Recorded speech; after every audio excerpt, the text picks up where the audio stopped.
Welcome back, everybody, to another great episode of your favorite podcast, the Fine and Dandy Podcast.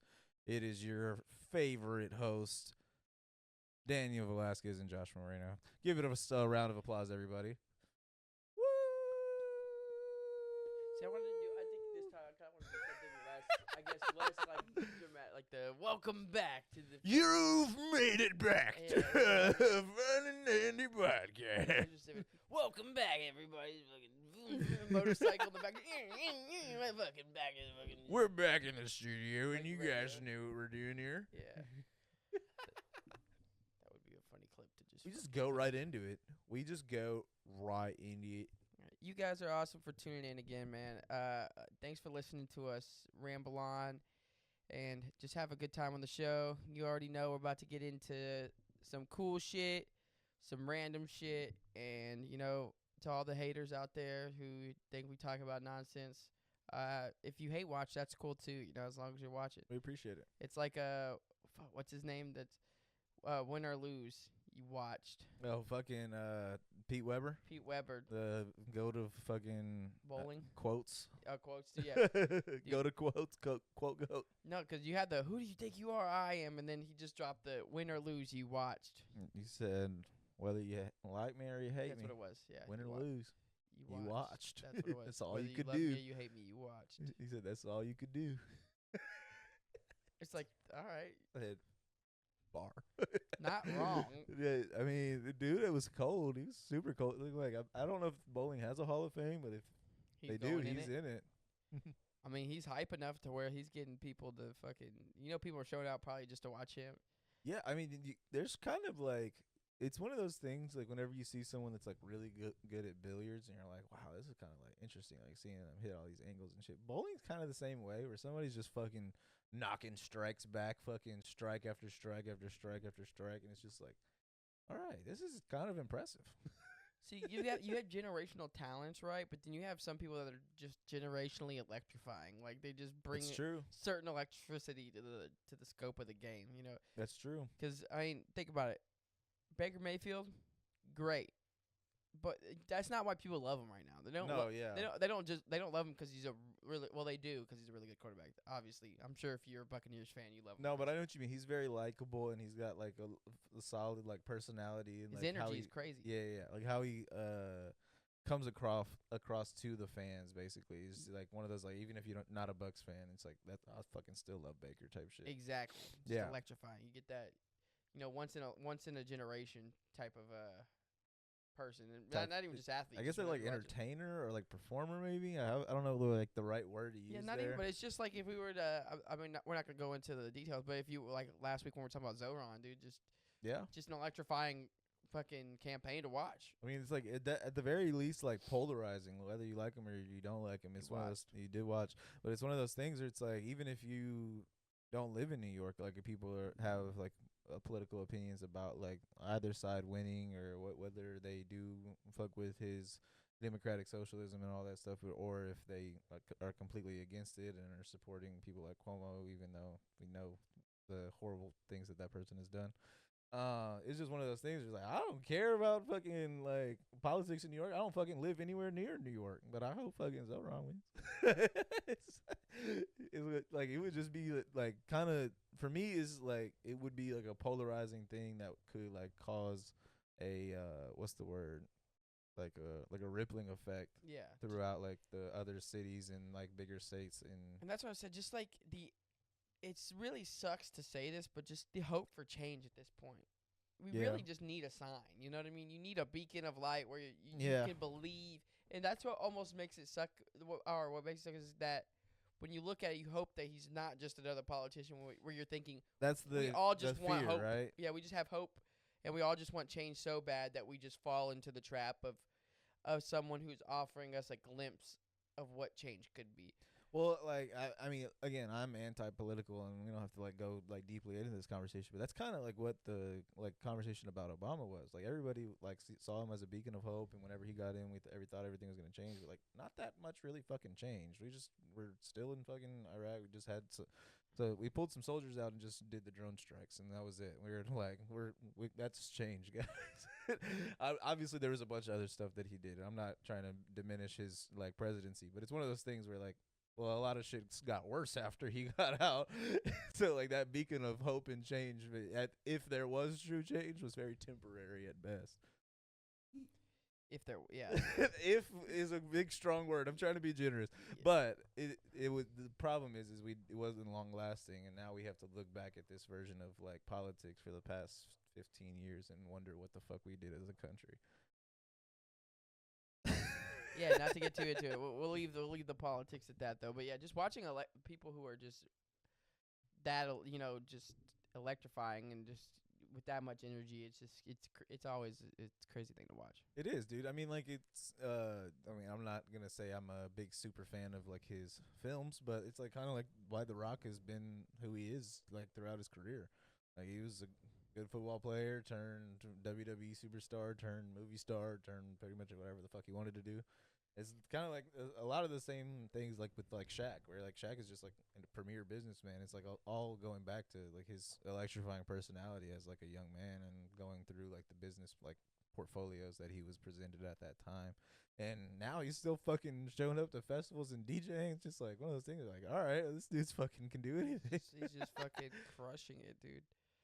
Before we dive into the rest, we're gonna do some promo here for each of our. As you know, if you watch the show, both of us have other projects that we also do. I guess you got it pulled up, so we'll start with mine here. We have the Mont Music Collective, which is if you've seen a couple of our other episodes, Evan, who's another one of our co-hosts who hops on from time to time. He is one of the co-founders of the MMC. We throw events, local events. We've done quite a few. We've done in Houston. We've done one in Dallas on a rooftop. We've done it in Austin. And we're really just trying to bring the community together and really trying to make stuff happen. But we don't have really anything coming up too soon. But if y'all could just go shoot that page a follow, the Mont Music, that would be great. Love you guys for that. And, we got also, I think he's going to pull it up here. He got it pulled up already. Nice. I'll let Josh take it over and give us a little action on this end. Go follow the Mont Music Collective, guys. And also, if you guys are into sports and sports cards with a D at the end, not sports cards.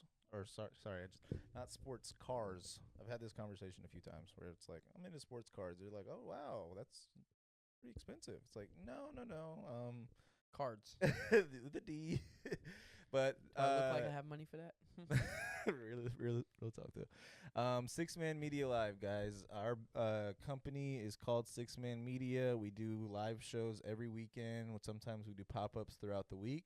We do giveaways on Instagram. Currently, we have this one live. It is about to actually go live by the time this comes out. This should probably already go, because once we hit 400 followers, we're at 397. That is going to go live, but we are going to have another one up, so stay tuned.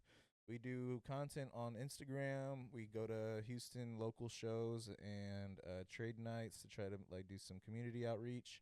But click this link right here in our Instagram bio, and it'll take you straight to our Whatnot page. Just hit follow us on Whatnot, and it'll bring this page up, which is our profile. So we'll see you guys there. Yeah, dude, and also just subscribe to our channel. Tell your friends about us, We just like to have fun. We like to shoot the shit. We like to talk some, more introspective conversations on here. I know to some people it may seem like a lot of hullabaloo, but you could always Google hullabaloo. Yeah, that's a good word. I know. Bring that back. You know another word I said we should have. I saw that and I was like, I've been saying this. You've been saying nincompoop? I've been saying nincompoop. I haven't heard you say nincompoop. Maybe not. Maybe you haven't been a nincompoop around me, but like I let it fly. You let a nincompoop rip every now and then. I let a person rip, know. Sometimes I shit out a nincompoop. That's great. Yeah, shit went out here and there. Just let it rip. But yeah, wait, what'd you say was the word that we should bring back? Fucking hullabaloo. Hullabaloo, dude. That's what I'm saying. A whole lot of hullabaloo is. But yeah, no, you rip a nincompoop in the middle of a conversation.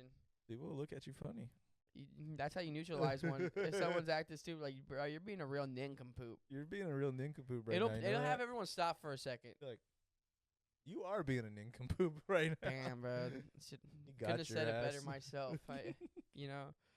But yeah, we'd like to talk some nonsense sometimes. But you know, if Google is free too, so if you don't believe some of the shit we're saying, you can just look it up also and see This is that. facts. What? This is facts. Yeah, you could just look it up and see that those are also conversations not just us are having, but other people too. And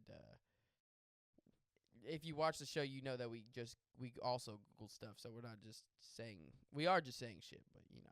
A lot of times we're just saying shit, but then we look it up to make sure we're not just saying Also, if you're just watching the clips, I'm obviously posting clips that are going to sound the most ridiculous so that people watch it. So, I mean, obviously that's not, the full scope of what we're putting on here. So, I don't know. I mean, honestly, if people are just watching a hate watch or even just like having like a negative comment, it's one of those things where it's like, I mean, this is for you, not for me. I'm not going to read you telling me that I sound ridiculous or something like that and be like, oh, no, I sound ridiculous. Maybe I should check my speech or maybe I should wonder if I am saying the right things. I don't care. That's your opinion, brother. Now, you've seen my Twitter profile pic, right? Yeah, it's hilarious. Yeah, it's hilarious. It's really funny because I'm like, I chose that, right? Yeah. So if I ever, because you know me too, I like to rip on Twitter sometimes. I'll engage. You go for it. I go for it. So I like to engage. Unfortunately, a lot of people don't engage back because I'm chronically offline. You are chronically sometimes online. I wouldn't say like all the time you're chronically online, but when you go for it, I go for it. Yeah. But I love it when someone tries to post my profile pic. I'm like, yeah, no shit. I put that.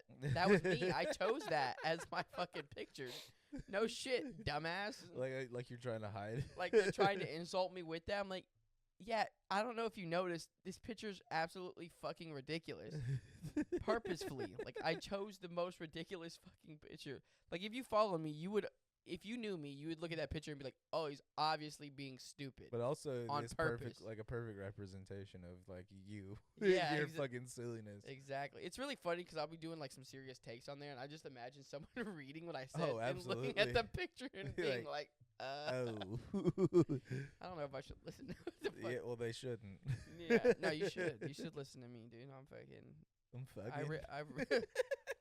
I have some fucking crazy good takes, I think, personally.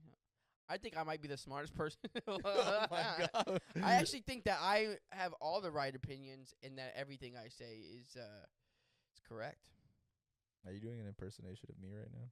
No, you're like that is, yeah. I actually do feel this way. I actually am. It's funny because I actually am always right. So it's just funny to think otherwise. It's not that I'm always right. It's just that I'm never wrong. And I don't know if that happens to be a correlation, but for me it does. Oh yeah, is that what you think?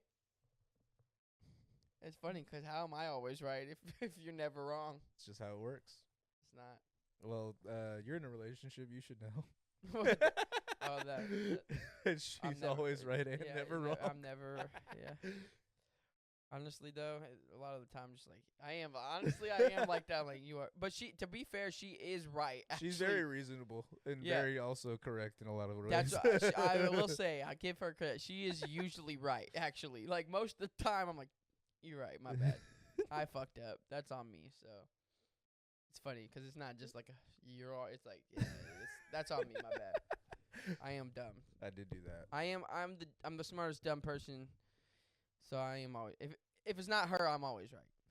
If it's not coming from I'm never wrong. I'm kind of like not surrounded, but I have like a big like circle of friends and yes, man. Like that's why you're always okay. Yeah. Circle of friends and like acquaintances that are somehow all share one like clear quality. Oh. I mean, you could say that, but like, which that quality is these are some of the smartest, dumbest people I've ever met. And you fall into that category. I fall also into that category, but literally a lot of the other people that I associate myself with also fall into that category. Where it's like you're intelligent, you have interesting takes, you are sometimes like making good decisions.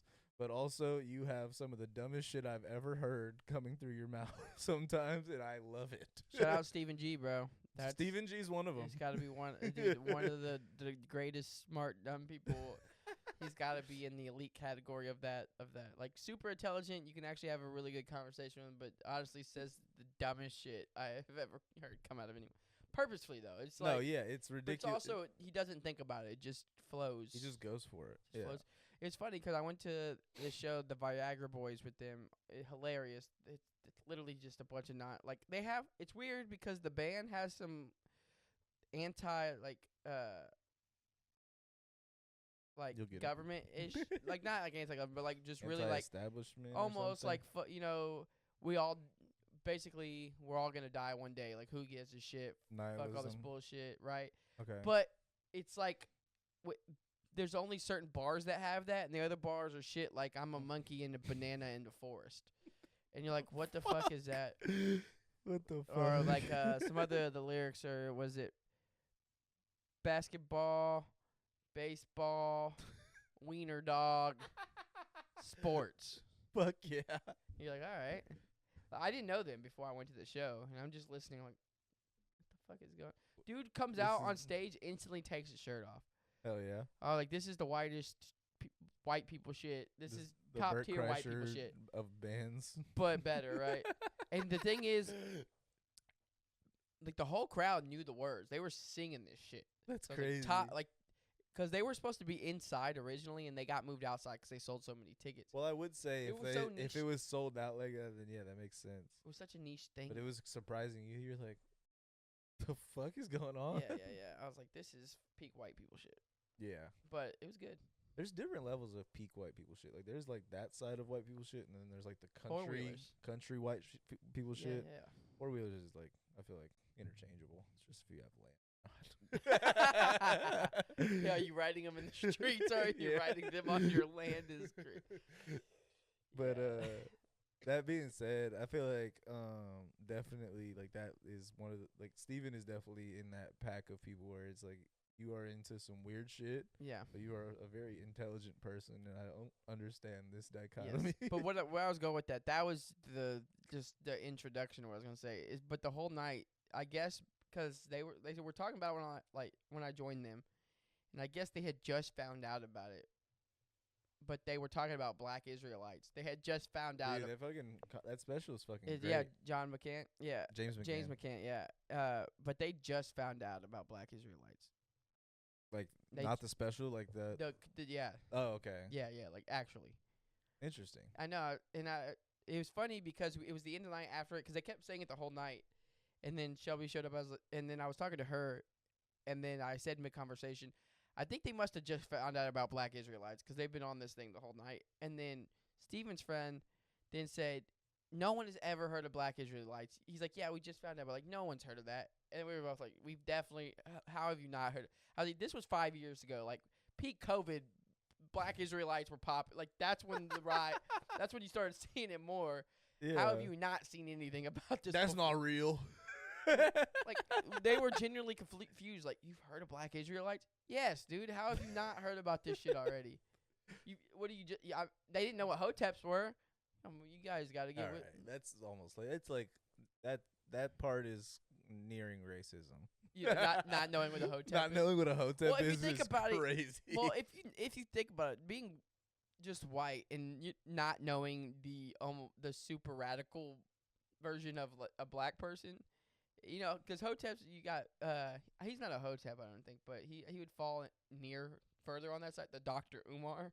Yeah, well, yeah, but like it's funny too, because that Drewski skit where it's at the end of the day they take the clothes off and they start just spitting at the white women. Start spitting at the white women. Like, yo, shorty, what you? That shit's fucking hilarious. He turns the cameras off. Yeah. It's like, what y'all doing after Brittany, this? get in here. Yeah. It was funny because there's another video. It might have been a sketch, but it was funny. It was this dude giving a speech. You know, we gotta support the black community. Date black women, and his white girlfriend walks in from the shower in the room. He's like, "Oh shit, babe!" He's like, "Get out of here." It's supposed to be in here, but I mean, aren't hoteps essentially just? I don't think they're like necessarily radicalized. They're super pro-black though. Well, right? They're members of an African American subculture that appropriates ancient Egyptian history as a source of black pride. This is Wikipedia, so this could be wrong. Yeah, so they're almost close to the Black Israelite in a way, because it's ancient where their people are from. Well, this is Wikipedia, but it does say hoteps espouse a mixture of black radicalism and social conservatism. Notable people who have promoted hotep ideas or have been described as part of hotep subculture include Kanye West, Kyrie Irving, and Umar Johnson. So very close to Black Israelites. I You know what I'm guess saying? I They're don't not see far. that. That's not on here, but But you say Kyrie Irving? yeah, but he's not. I don't know if that's. Yeah, look it up. Oh, okay. Google that shit. So I got Google. Yeah. It's funny how we got on this conversation, but it was funny to me that they had just figured this shit out. They were just talking about it the whole night, just baffled about that it exists. To be fair, though, there's definitely were more than likely black Israelites. If you really think about the people, Egypt and Africa being right there. Yeah, just saying. Going towards the Middle East and whatnot.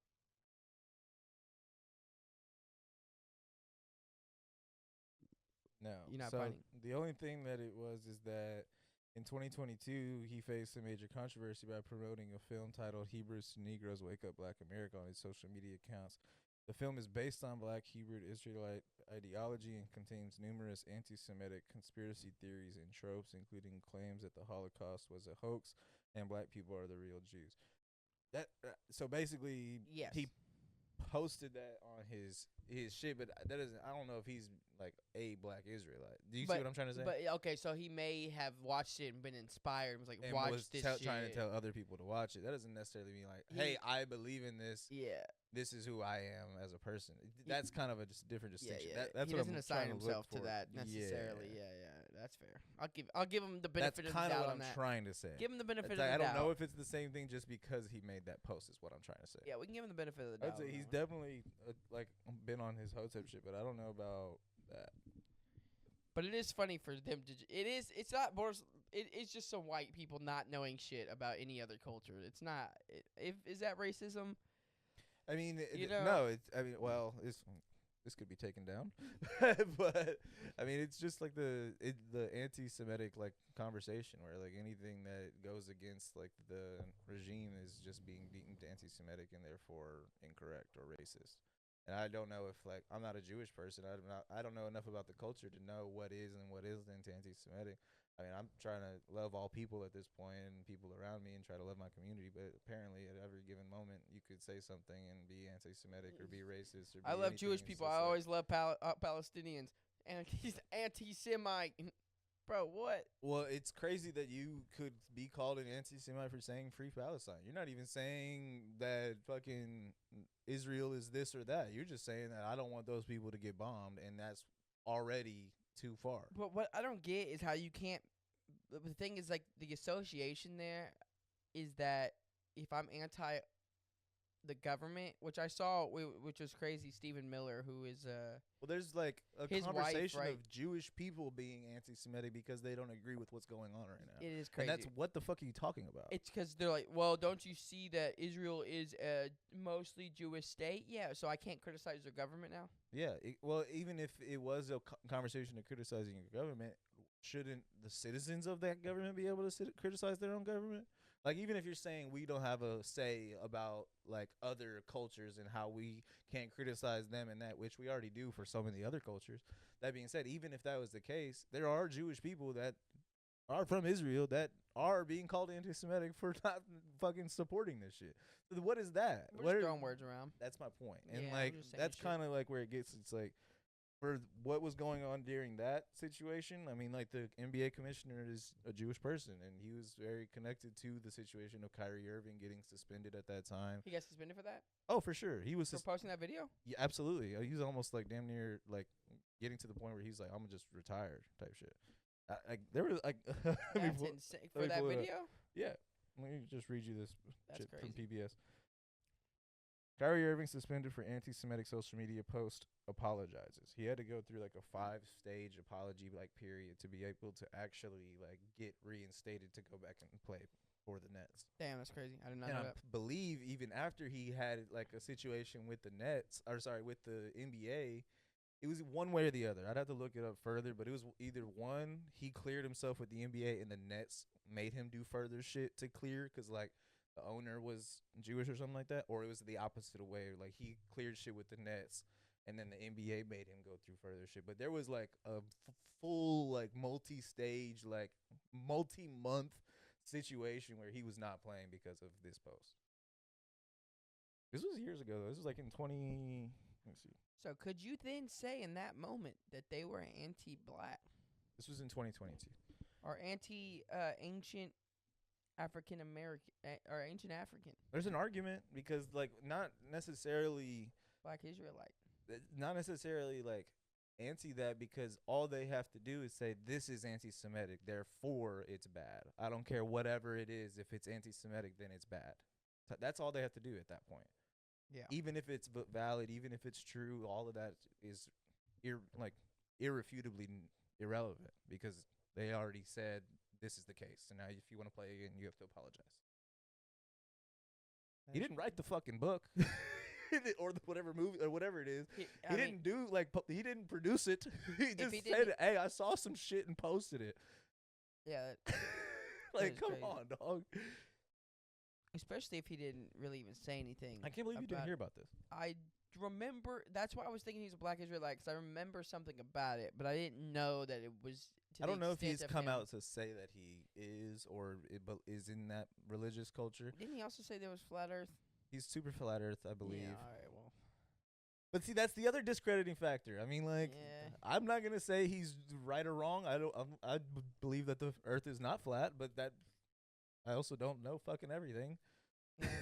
So like, but also he's the one like kind of going through these factors of like saying these things. It's like, what? That doesn't affect my life. You know what's fucked up though? I wouldn't put it just the way. I mean, still a great basketball player. This is probably the part where people are gonna hate watch this shit. But oh yeah, dude.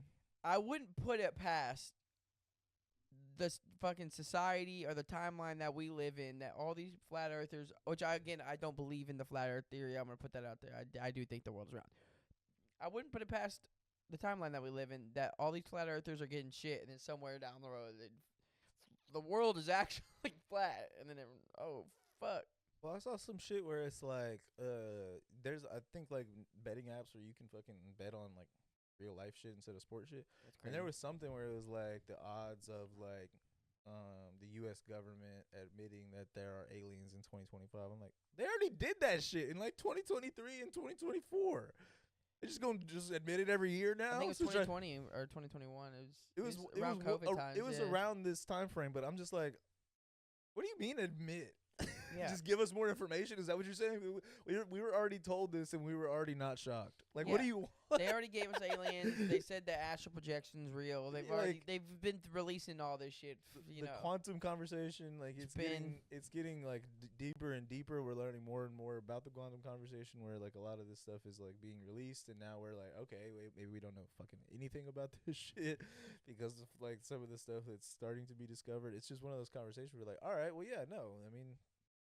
One day the Earth will be flat, and we'll just figure that. We'll just have to deal with that. First of all, I was radicalized at a young age because I remember being in high school and watching shit and being on the vibe of, yeah, the billionaires run everything, corporations run everything, we're fucked. You know, kind of on the shit that everyone's realizing now, and saying that shit back then and being called a conspiracy theorist and people. Oh, because I smoked weed at the time. This is before the big weed craze that is the big weed craze that is now. You know, people smoked weed then, but it wasn't. Yeah, no, it was more frowned upon. Basically, carts weren't as popular. You know, people. You know, so all that stuff. But people, you just high, you just fucking stoners, you just conspiracy theories. I used to love when people would tell me that shit and then have no fucking argument for anything they believed in. No, and then now all of a sudden all this shit's coming out. Fuck you guys. Yeah, absolutely. But I think I've talked about it on the podcast before. I've always kind of had that perspective, like that final portion of what you're talking about, where like you're discussing something with someone and then they find out for themselves, and then you try to discuss it with you after judging you the first time you try to discuss it with them. That was literally me, because I mean I started smoking weed at a very young age, and all of my classmates judged me because they had not started yet. And by the time they wanted to start smoking, it was always me that they came to try to smoke, get them some weed, or try to get smoke with or whatever at a party or at even after school or whatever.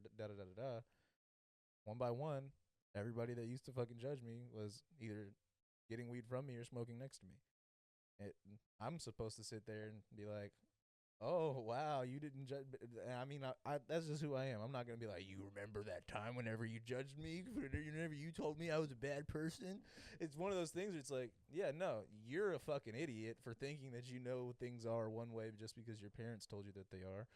I am experiencing this thing that you are defining in untouchable for yourself, and then the moment you start touching it, I'm supposed to act surprised, like it's a cool thing, like it's fun, or like it's like you enjoy, like I enjoy it. It's like I've been enjoying this. This is not new. You're just a dickhead. No, yeah. That shit at a young age already I was radicalized, which is why I go back to say where again I don't believe in flat Earth, but at this point, fuck what anybody. If you have a belief, Go fucking for it. why not? Who cares? Stand by it. Yeah, You're not harming anybody. That's one of the things. Where, it's like, not hateful. You know what I mean? That's the other part of that conversation where people are like, "Oh, he's a fucking idiot. He believes in flat Earth." It's like, well, you're just using that one belief to dismiss every other thing that this person can say or do. And I'm not saying that that's like you should or shouldn't do that. What I'm saying is you're kind of just as much of an idiot for using that one limiting factor to make a determination on this entire person. That's very complex. I mean, some people aren't that complex, and you can make assertions, but some people are. And if you are making these judgments, like prejudging basically off of a certain belief, then like you're gonna lose out on a lot of connections and conversations. Yeah, you miss out on a lot of The opportunities. other part of that, it's like, how do you not have fun in those conversations? People are like, "Earth's flat." It's like, oh, fuck. If I ever hear that, I'm always like, "Fuck yes, let's go." This conversation's about to rip. Yeah, you know what? Can you explain? Be like,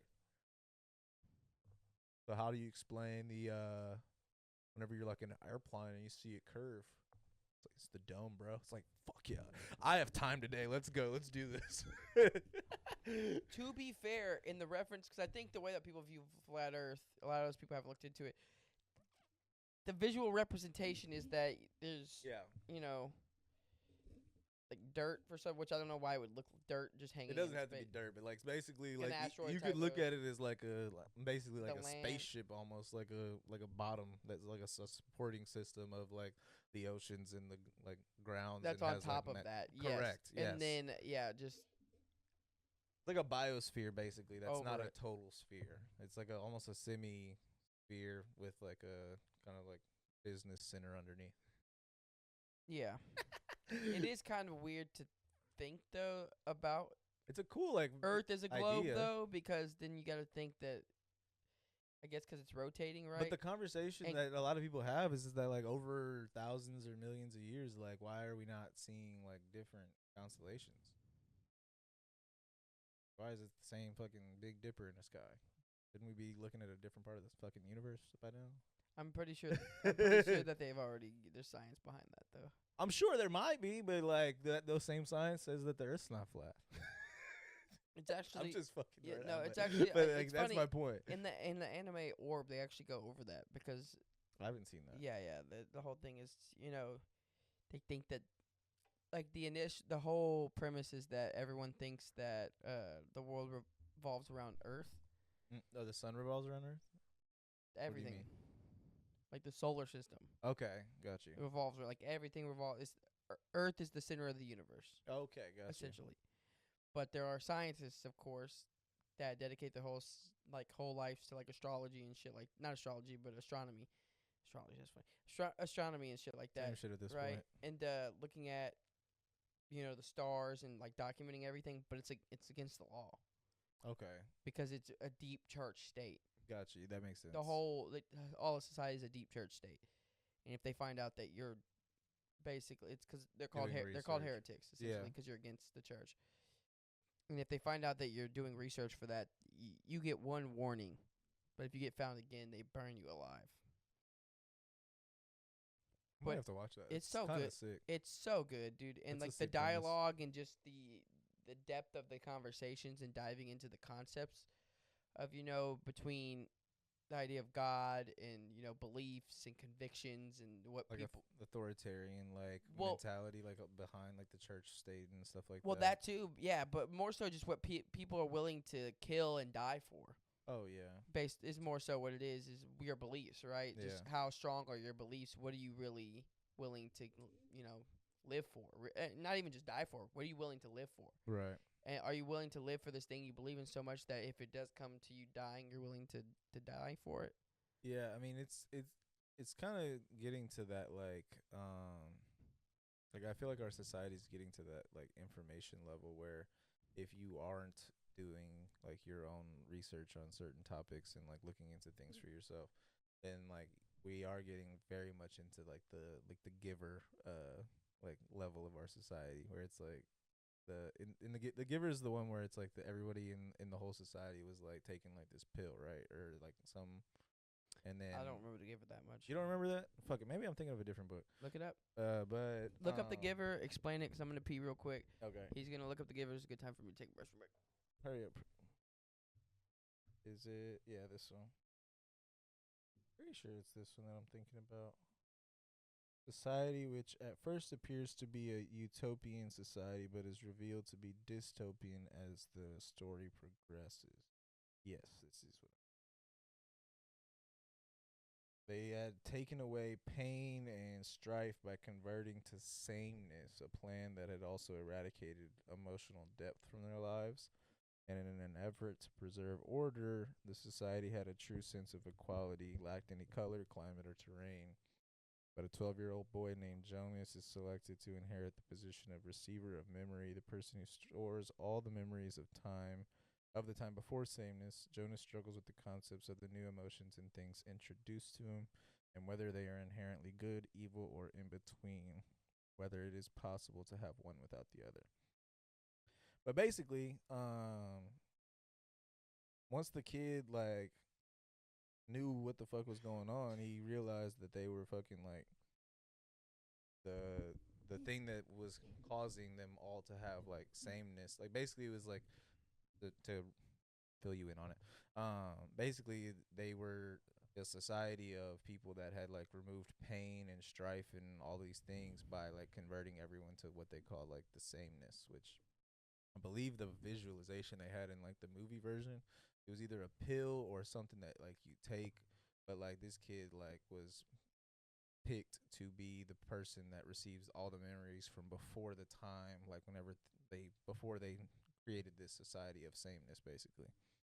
And through that he found that like they were inherently like limiting people from, like it was like a control factor basically, like a utopian city turned out to be a dystopian like creation.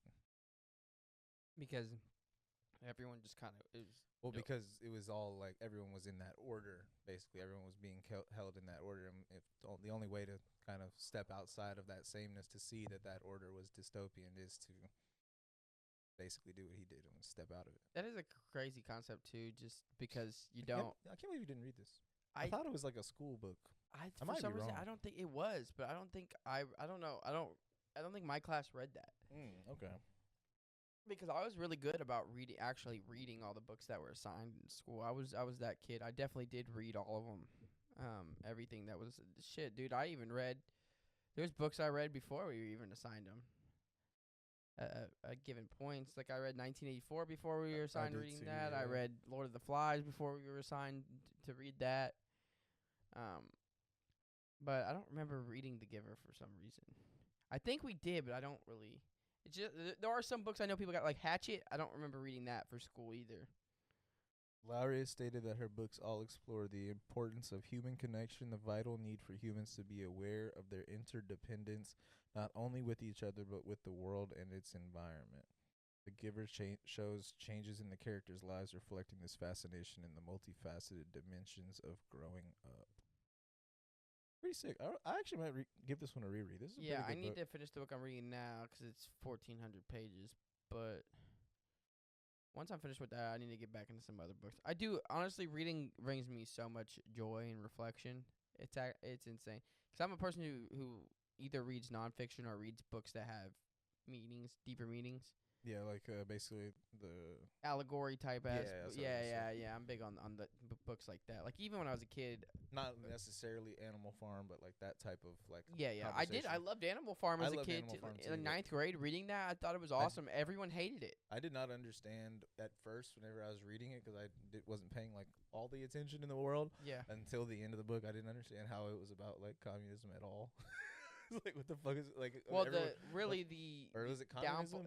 in a way, yeah, but it was more so about Stalin right, and how Stalin basically used that as a power grab and took over. right, Yeah. which is like the pigs basically. in The the whole book. well, he was a pig. Stalin was the pig, I think.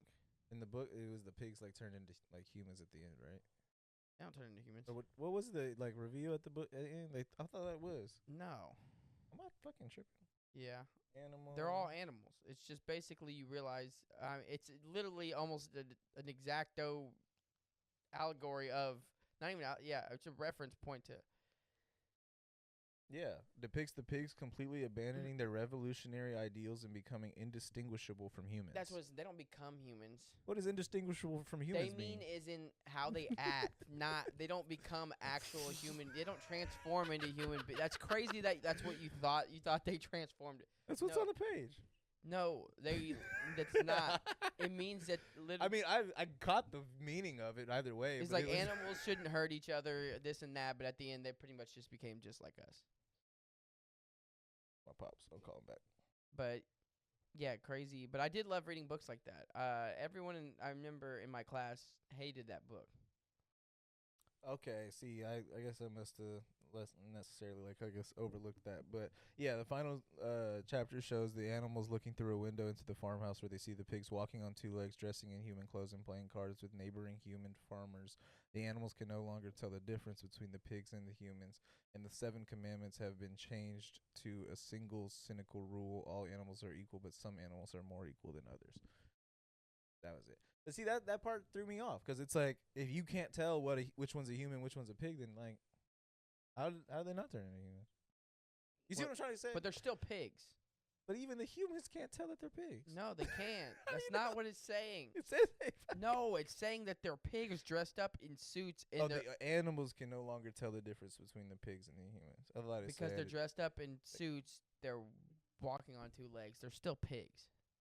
They just pretty much have emulated human beings at that point. And are playing cards with human farmers. Yeah. Okay. Agree to disagree.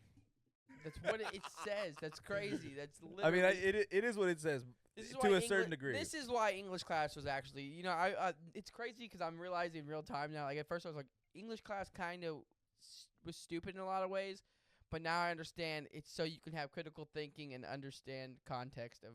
Theoretically, this is an allegory, and the point is still the same. Whether they were actually humans that like transformed, whether there was a actual transformation, like a werewolf due to a werewolf, or it was literally just them in human clothes. That doesn't really matter. That's just more of like a visualization conversation. I guess they wanted to be like, and then they transformed into. Yeah, like you could say any word, but it's like, how do you like visually change the words that are on the page from a man turning into a fucking werewolf? You know what I mean? Like whenever you do a visual representation of it, it's like that is crazy that as a kid you were like, yeah, they transformed into. That made sense. I don't know how I still don't. It's a fucking fictional book. Yeah. First and foremost. True. Anything can fucking happen. There's fucking animals talking to each other, Daniel. Yeah, you have a fair point. There's animals that are creating a communist society on a farm. Yeah. You want me to be like, oh no, that's not possible? No, they could never turn into humans, even though the animals clearly say that they can't tell which one's the humans and which one's the pigs. But maybe I'm a fucking crazy person. Talking is a strong. They were communicating with this is why English class is important, because you have to read what's on the page and still have an imagination to make it fun. There you go, everybody. That's the real key, huh? But yeah, I did love reading. That was kind of like my thing, was reading stuff like that. It really just got me thinking as a kid. But I can see why people didn't enjoy reading that stuff also. Facts. It's really crazy, thinking about it too. Like our education system, I think it's weird, because how do you really? I guess how do you change it to where people want to learn? And how to get them into because critical thinking at this point, I think is where we lack mostly. In terms of getting people to actually assess certain situations, assess certain things they're reading, and to be able to actually think properly and break that down into a form of an actual how do I put this? Distinguishable thought between it being shit, for lack of better words, or reasonable, I guess is what I'm saying. An actual reasonable thought would be the better way of putting that.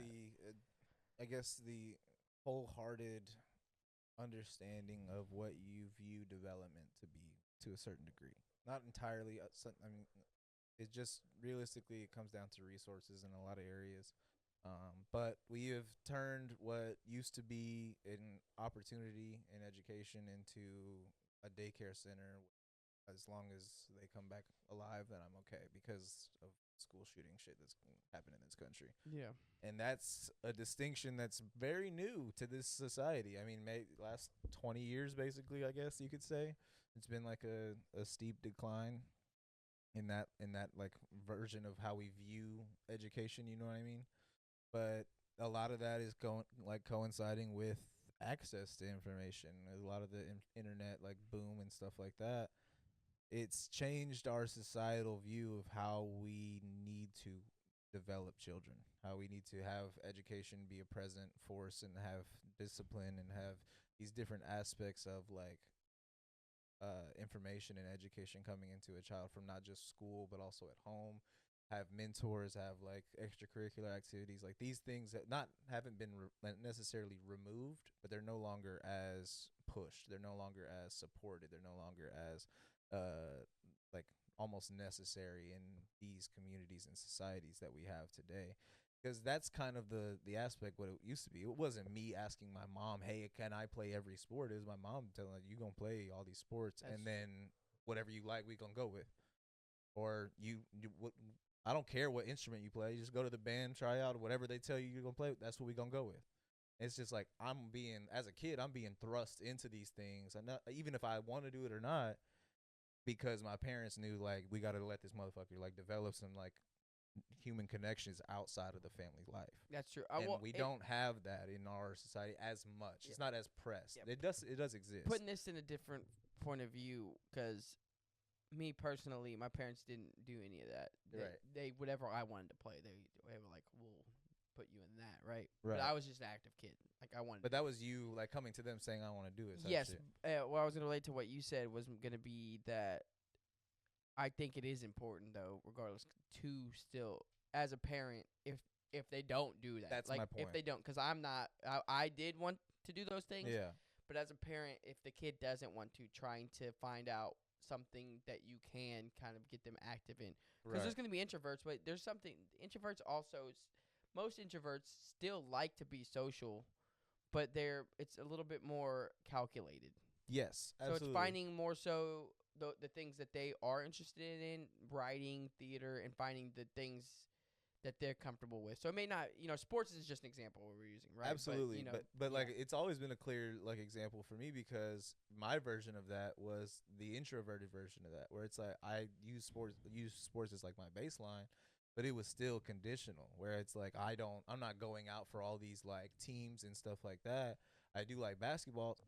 Hey mom, let's save up, let's get a basketball goal at the house.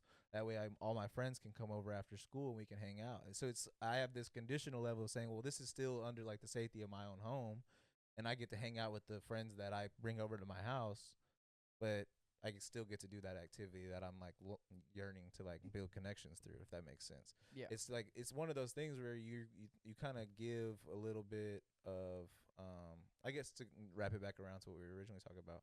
It brings about like a question of, well, yes, if the child isn't outgoing and telling the parent like, hey, this is stuff I want to do, then I don't know if we have that same drive of parents just like saying, well, if you ain't telling me shit, I'm putting you in shit. That's how I got in Boy Scouts. I didn't ever know about Boy Scouts. Jacob was thrown into it, and I just thought my older brother was the coolest motherfucker on the planet whenever I was 4 years old. So whenever I was 5 years old or 6 years old, whenever they start the Boy Scout shit, I was like, yeah, this seems like the thing to do type shit. Yeah. You know what I think is actually really important that I don't think America would ever get on board with, because they would just yell communism at it, would be more so enacting activities that involve group work. Yeah. Like really driving in the idea of working in a group and working together as a unit, like collectively. Yes. Really learning how to work as a collective, because even that'll also translate to when you're an adult, right? Right. So then you're able to also translate that over to your kids, because at that point you're kind of putting in your kid's brain too that you have to work with others.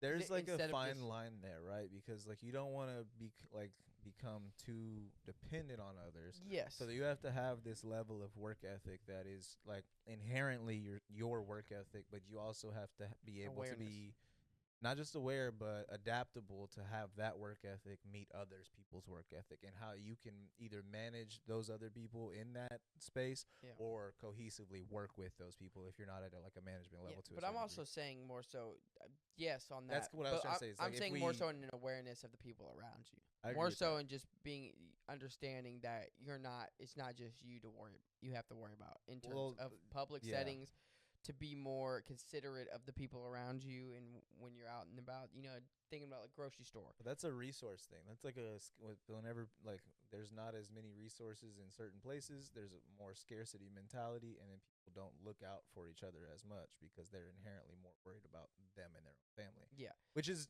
it's hard to argue because how could you care more about anyone than your child?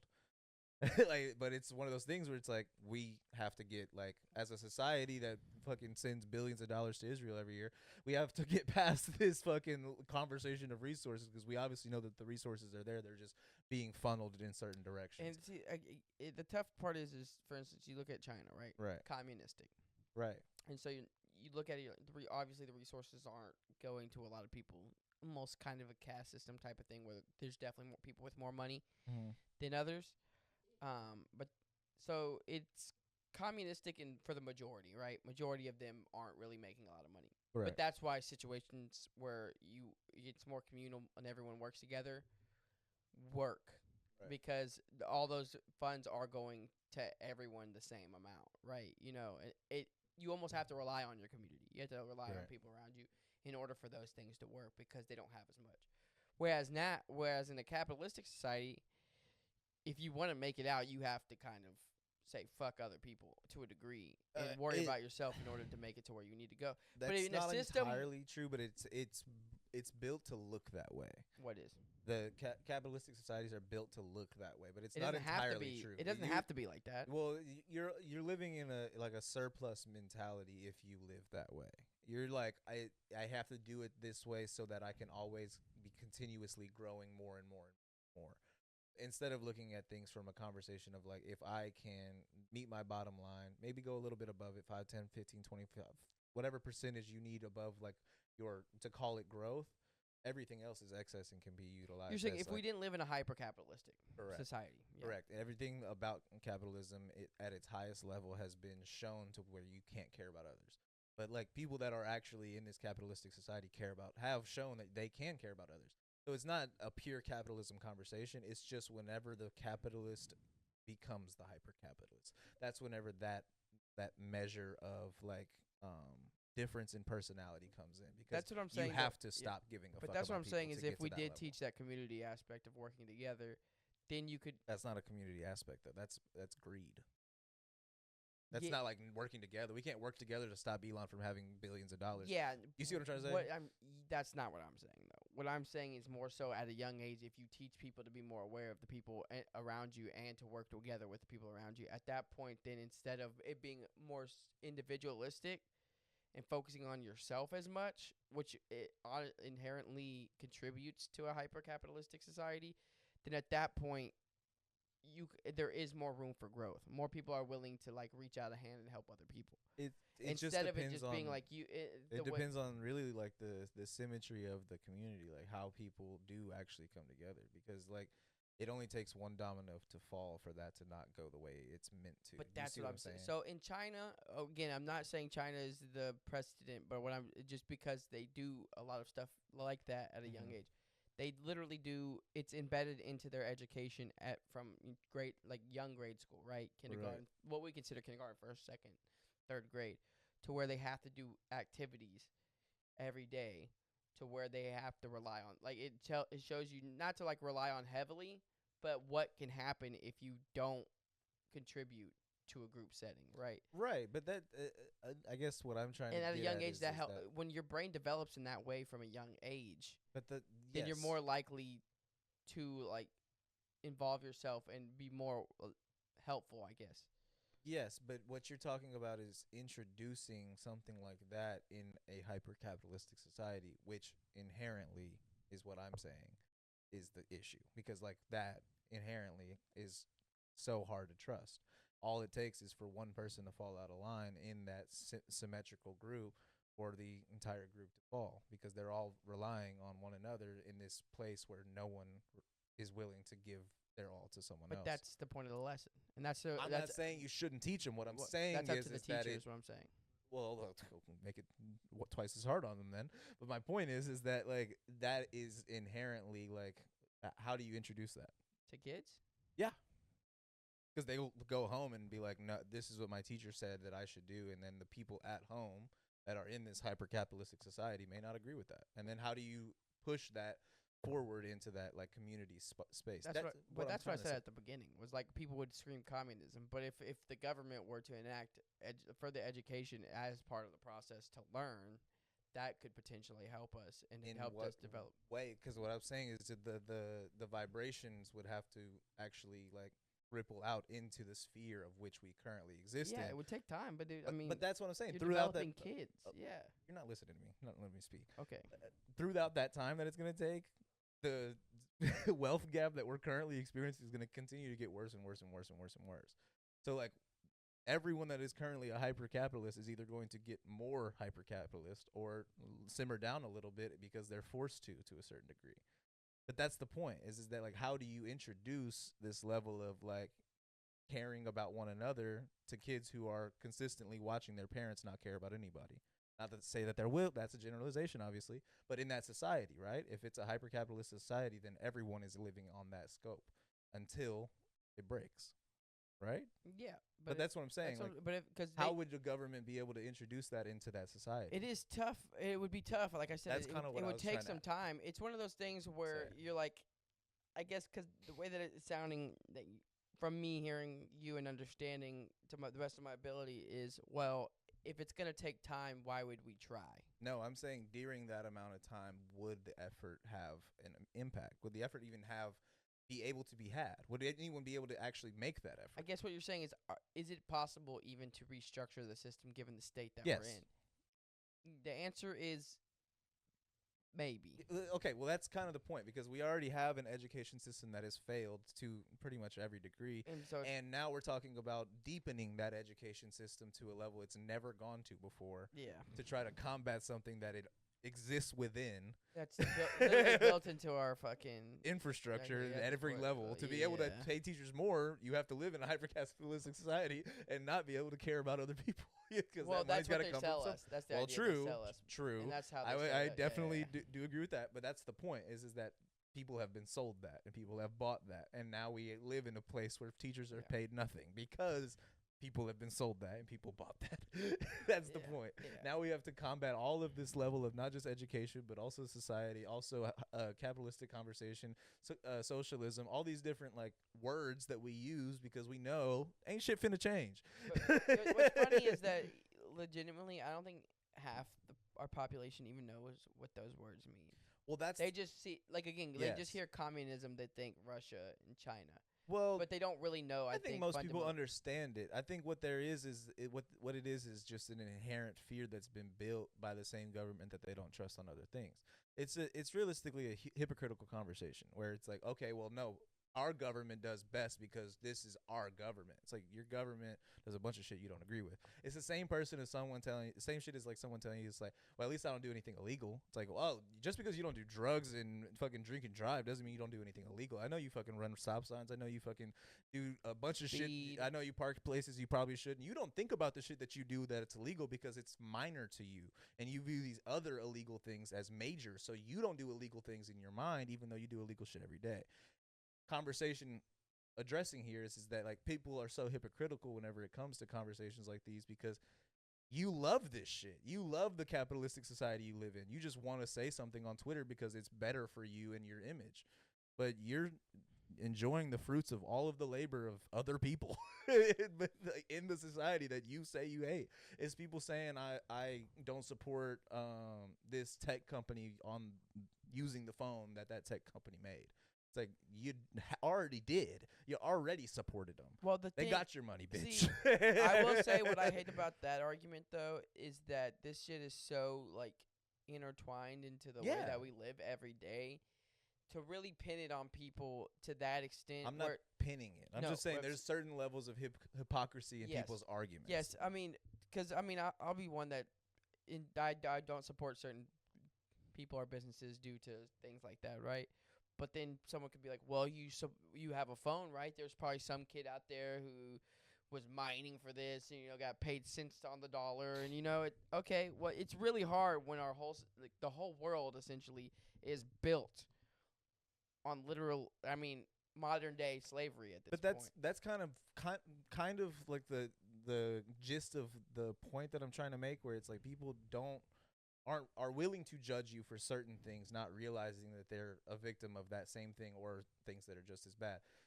Like a good example, I might have said it on the pod before, but recently a coworker of mine saw me using ChatGPT and was like, "That's so bad for the planet." It's like, I get it, but like that was everything that you use. So is the computer that's right there. So is the phone that's in your hand. So is everything that is being, like, all of these things that have been continuously showing that either one, it's made by slavery, or two, it's killing our planet. You're fine with. You drove here in a car. You do all these things. That's and true. It's just like all these things that it's like, I agree with you, but again, it's so intertwined where I'm not going to feel bad about driving my car to work because I live in a society where if I don't, then I don't get my rent. And then I don't fucking have a place to lay my head. I mean, it falls on the thing we'd rather blame each other for doing certain things than blame the people who support and uphold the structure that we live in. Correct. Go talk to your local politicians. Let's fucking actually make some change, or we can stop judging each other for shit we can't control. And obviously that's not super applicable whenever you're talking about using ChatGPT. Yeah, well, how it is applicable is if I don't use it, it's not like the fucking cooling systems are all of a sudden going to become more efficient. It's not like we're just going to have all the water in the world saved because I'm not using it. That's a stupid argument. Other people are using it and actually using way worse shit. First of all, like Sora and all these other things where it's like way worse than just typing up a fucking paper. No, Sora is way worse than That's what I'm trying to say. But the thing is, aside from that, I would argue that the people like us every day using it aren't even using it as much as the people who are not programming not it even and close. running it. Not even close. The people who are running the tests on it and constantly trying to do updates on it. What do you? They are downloading movies on that motherfucker just to see how fast it goes. Exactly.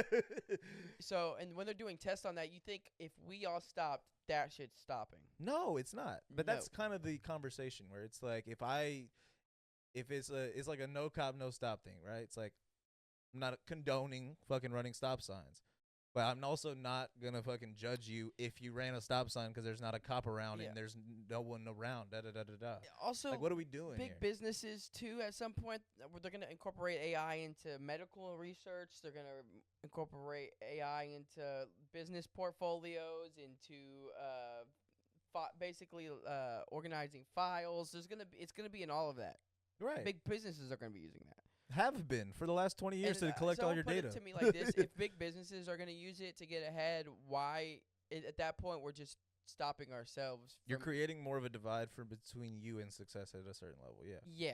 And it sucks to say that because you are contributing to the destruction in the way of the world. But also, again, if we wanted things to change, as much as we can make the change in the sense if we all came together. Mm-hmm.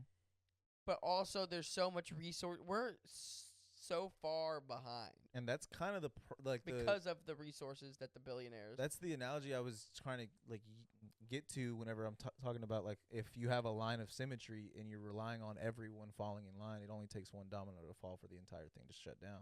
That's exactly what we're talking about. Where if you want everyone, it's like well, none of us are turning in a homework the rest of the year. What is he gonna do? Fail us all? Yeah. Well, one person's going to turn in their homework. That person going to pass. Everybody else going to fail. That's just how that works. It's just how that shit works. Or, even worse, they all say they're not going to do it. First week, someone does it, and then slowly more and more people by the end of the year. And then at the end of the year, everyone's turning in their homework. Yeah, and you just the revolution was so loud at the beginning, and all it took was one person to change how that volume was being heard. And that's the problem that we have, that people are so unwilling to have a physical revolution that we almost do have to have like a social revolution to a certain degree Doesn't have to be violent. It doesn't have to be abrupt. It doesn't have to be a fucking war, but it does have to. Something has to change, obviously. Sometimes all it takes is that one beacon of hope. That one And person you and see that's going against the grain that's making a change. I guess what I'm getting at is, unfortunately, that's true, but that's inversely true as well. It only takes one person to destroy what was created, and that's the problem. I mean, again, when I brought up Obama earlier, we saw that immediately. As soon as he was done, that beacon of hope was met with Trump. Yeah. Like, that's what I'm fucking saying, bro. It's like all it takes is one person to shatter it all.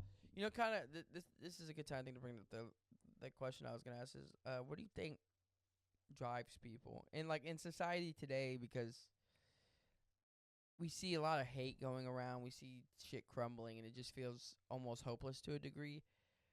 Like, what do you think inherently drives people to do the things that they do? Do you think a lot of these people are hateful, or do you think that people inherently just want better lives? Do you think they want better lives? No. Or you don't?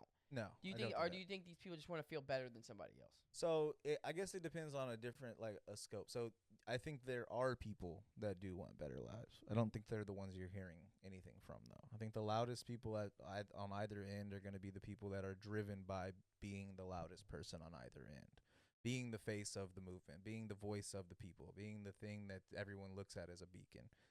No, I mean just in everyday life. That's what I'm saying. People, that's what I was trying to get to that. But on that end, the people that you're hearing from are always going to be the loudest, and what drives them, in my opinion, is being the loudest. It's the fan that dresses up in the full mascot uniform so everyone sees them on the way in. But like, that's that. Your everyday person, the people that are not really represented by the mass media, by the mass understanding of like socialism, or not understanding of these words that we're talking about. That person isn't really like it. To generalize a drive is to like be able to kind of view every version of like life right now. Unfortunately, our media is so skewed that it's hard to even see what those people actually view and how they're driven. But like, inherently, I would say most people are probably driven by their family, like wanting to take care of their children. There's a large faction of people that are probably driven by their religion, that being this life or the next. But I don't know. It's tough because I think a lot of people used to be very career driven, and now we live in a society where that doesn't really even make sense unless you own your own business, or obviously work at like the higher level of like the 1%, and then that's a different conversation.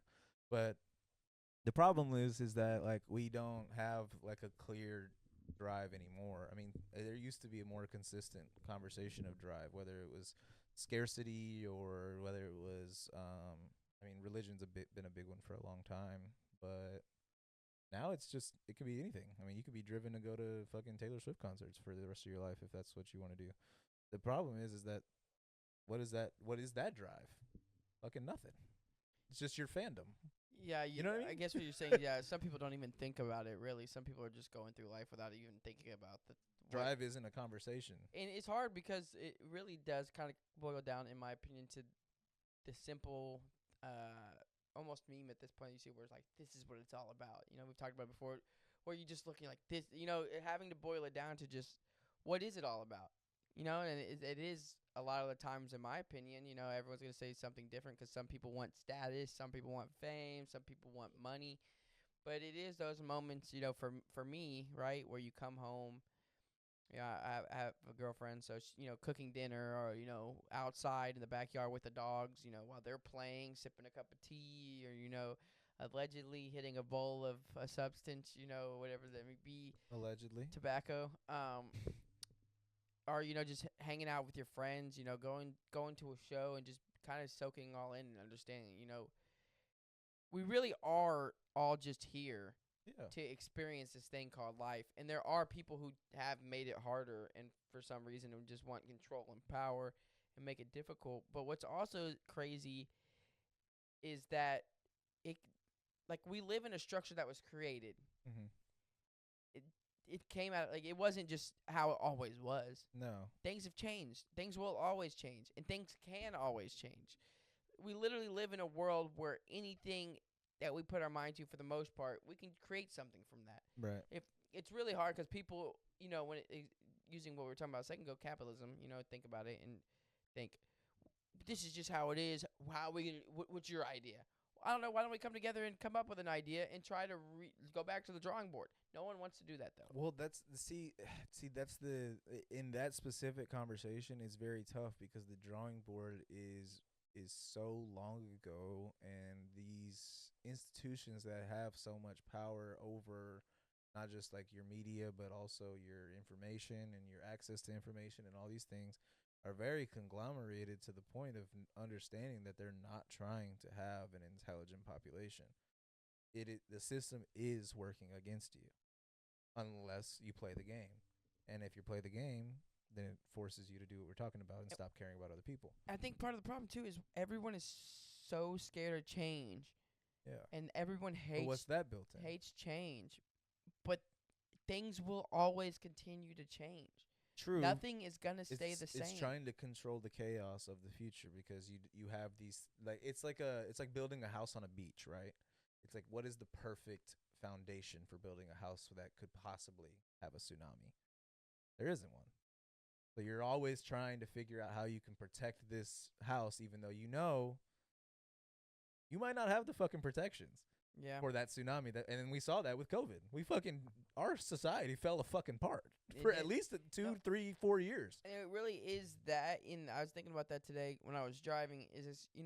We trust all these systems to work. For instance, you trust your car to work. Right. Every day you get in it, and you don't know or you trust the mechanics to do a good job.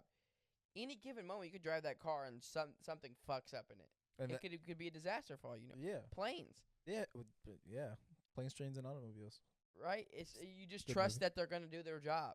Yeah. Or the person working on them is going to do their job. You just trust that all these things will work in this system, but we're all just a fraction away from all of that shit tumbling down. But see, like, even stuff like that in our society, the fear of that has been removed because of our society is so built upon company shit. Like, we literally live within a fucking corporation. It's oligarch. But it's so crazy because, like, people don't even view it that way.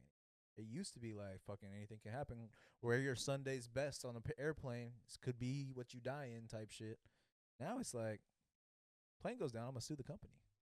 That's the first thing that people think about. If you live, yeah. That's the first thing that people think about is like the money that they might get from a plane going down instead of realizing like, I'm going to fucking die if this shit goes down, most likely. It's just one of those things like, what the fuck has our society come to where like we can't even like I'm not even religious, but like there's something way like more appreciative and grateful to your life whenever someone's like putting on a suit to go to the airport and stepping out the front door and giving a couple Jesus Christs. You know what I mean? Like that's way better than fucking showing up to the airport in your sweats with sunglasses on with some headphones and just saying like I'll make it or I won't. Nah, you know what's funny? You know what I was thinking today? Because yesterday I was watching clips from Flight with Denzel Washington. Fire. Right? But I was thinking, honestly, if the plane was going down and, whatever, I'm like, I'm going to use don't tense up, just relax the body. Just like that's going to do something. Just if you just relax the body and, you might actually... I'm not saying I want a plane that I'm on to go down. I knock on some wood. Don't put me on a plane with this guy. If that were to happen, I think I would want to yell out, "These goddamn snakes on this goddamn plane!" See, it's in that moment you think you would want to, but when it's going down, you're like, Mom, Father. You're like, oh shit! God help me! Yeah, dude, it's brutal. I don't know what I would do. They're like the worst roller coaster ride you've ever been on, for real. Dude. Like no joke. But really, it is thinking like this is what life is all about, and really just finding the joy. Like this, it really is crazy. Because actually, what I was gonna say, I remembered was that an example, right, is trans people. What the fuck do you care if a girl wants to be a guy or a guy gets to be a girl? Like, things are changing. Who gives a fucking shit? Why do people hold on to that? Well, this is how it's always been. Okay, guess what? Before cars, this is how it's always been. Who gives a fucking shit, dude? Yeah, I mean that's. I get your point with the kids. I was gonna say like that goes just more into like an education conversation because we're not teaching people enough about like the history of like Two-Spirit Native Americans, about like transgender people that have lived througve throughout fucking time. Like we've had a gay president during the Greek times. There was fucking literally, that was happening a lot. Yeah, I mean, it's just one of those things where it's just a educational problem, but that is built in the idea that Ancient our Greece is what I meant. education is built in Christian faith, like our American education. You know what I mean? Was at the time of like this level of McGraw Hill fucking creation of our education has all been like a Christian based like mentality, which is like we're not gonna teach you anything that doesn't align with like our beliefs, and that's skewed our education system. You know what? We've talked about this before. I don't get about the Bible is like when people reference the Old Testament Yeah. for like hatred purposes.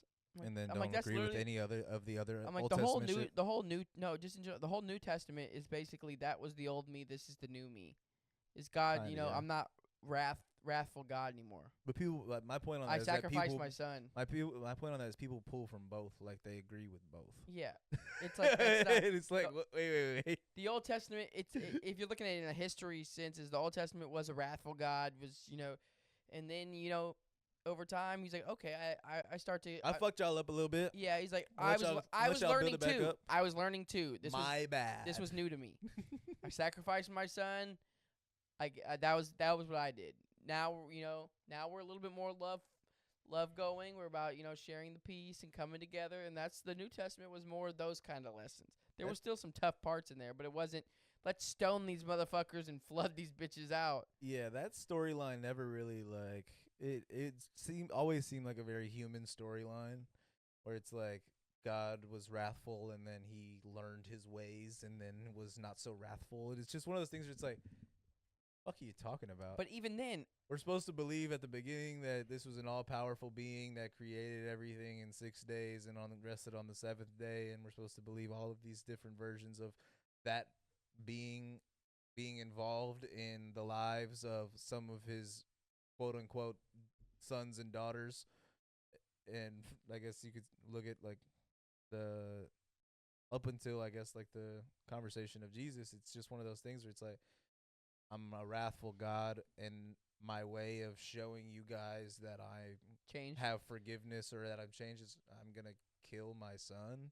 Isn't that still wrathful? Like it's a sacrifice. Well, don't get me wrong, no. but it's just one of those things where it's like you could have just fucking made our lives better instead of killing somebody. It is a funny thing to put it because like God loved us so much and he killed another person. He gave his only son. Wait, so what are we? Wait, what are we again? I thought we were all the children of God. But you sit there and you think about it, you're like, hold on. Wait, you're like, why? Math hurts. Why did he do that though? Does he not have the power to just absolve our sins? I don't get that. Like, so does he have the power? Or does he not have the power? What? And then I guess people could say, well, then we wouldn't learn our lesson. Oh my God! But that's fun because it's just one of those things where all right, well, how did God learn his? He's all powerful. Who enforced God to learn a lesson? If you say that he learned his lesson, he changed, right? Who enforced that? Was that just a self-reflection? Like, I've been fucking y'all up for a little while. I think I want to turn over a new leaf. Or is there a council of gods?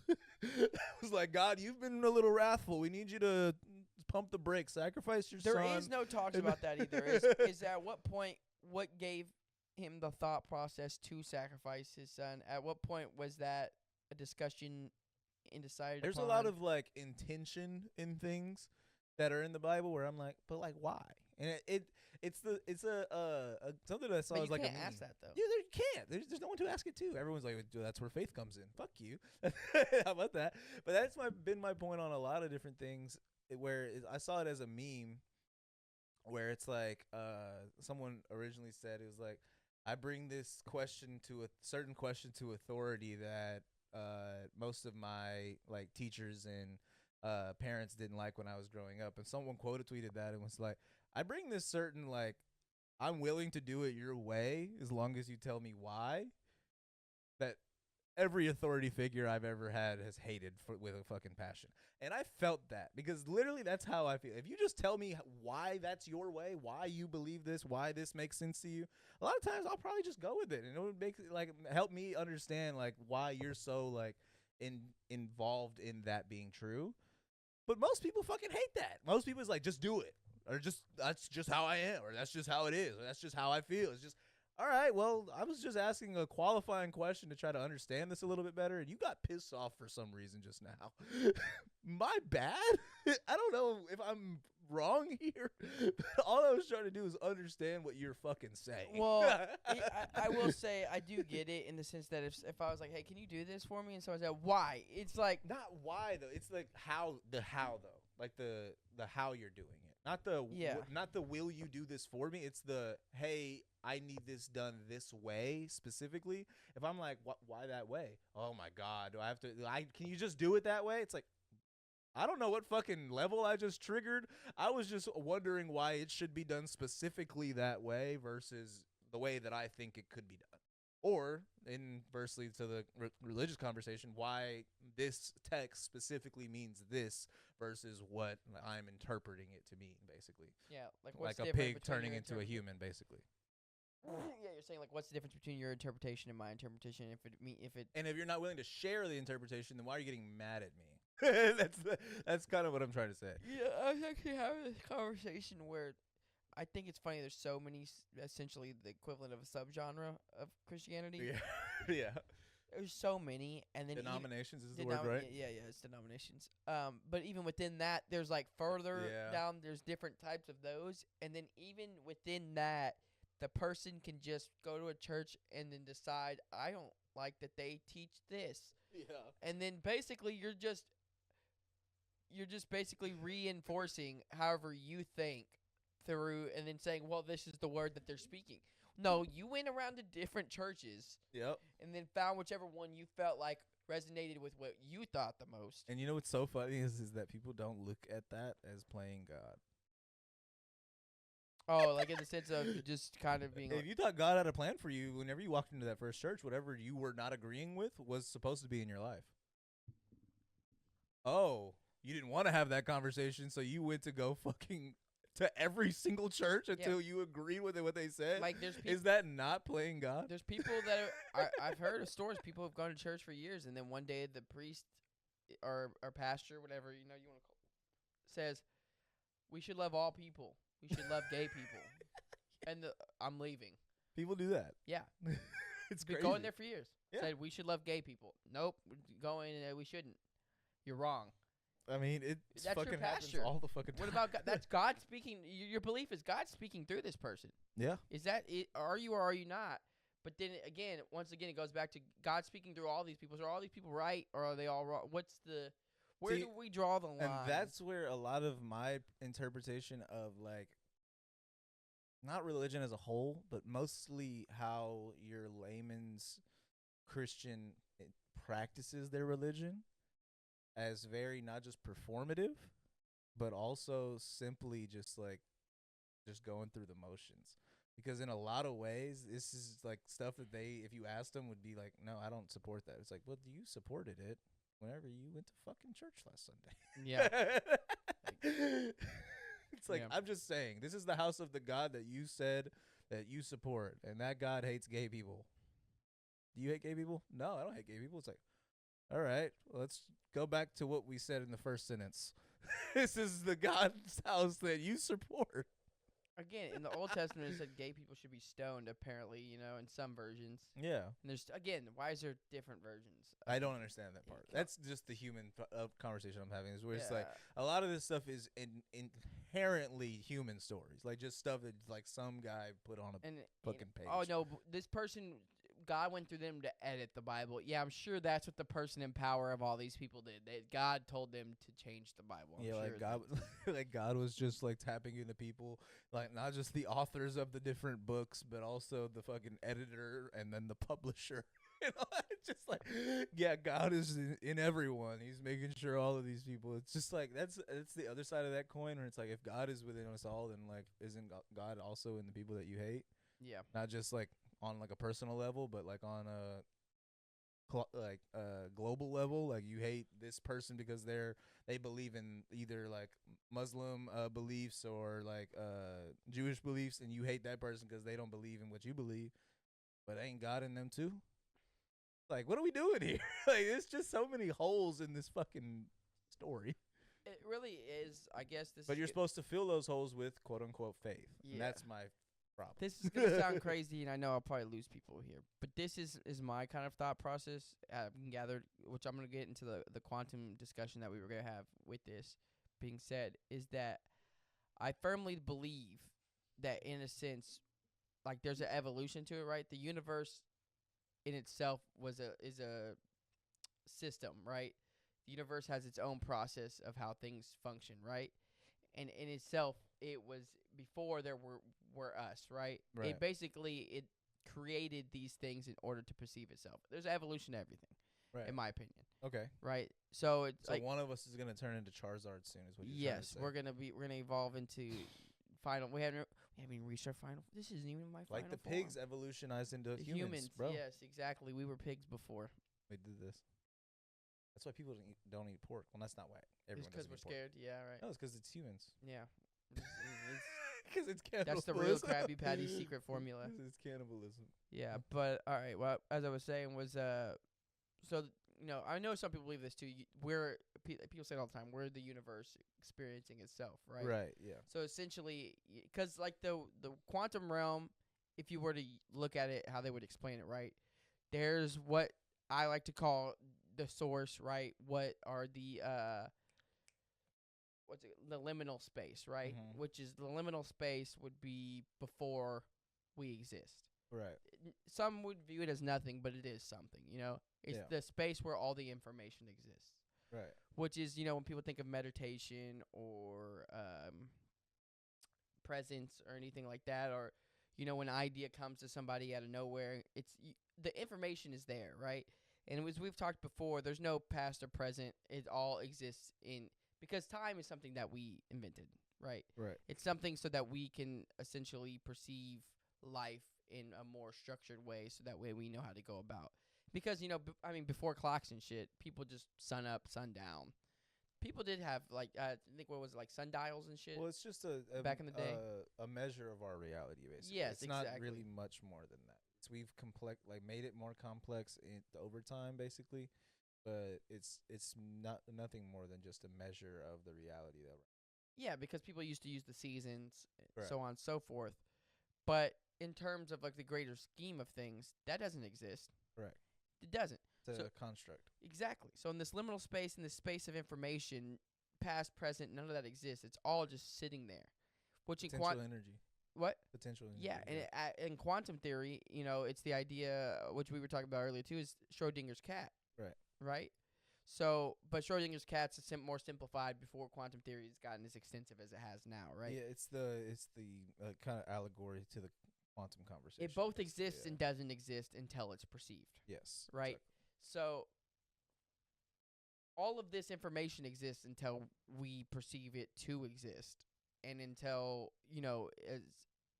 until you're able to observe it. Right. Until it's observed, it does not exist.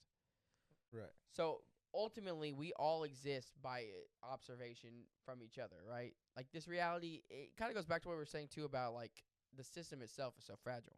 Right. Like this, everything could collapse in an instant because it's all held together by the simple fact that we're able to observe Mm-hmm. or to perceive, right? And just a simple change in perception can change your reality. And what we were going to talk about was I'm going to wrap this all around to the belief of everything, but this is going to be a long tangent here. Feel free to jump in. I can, But, I'm just letting you go for it. It was the quantum entanglement thing, right? Yeah.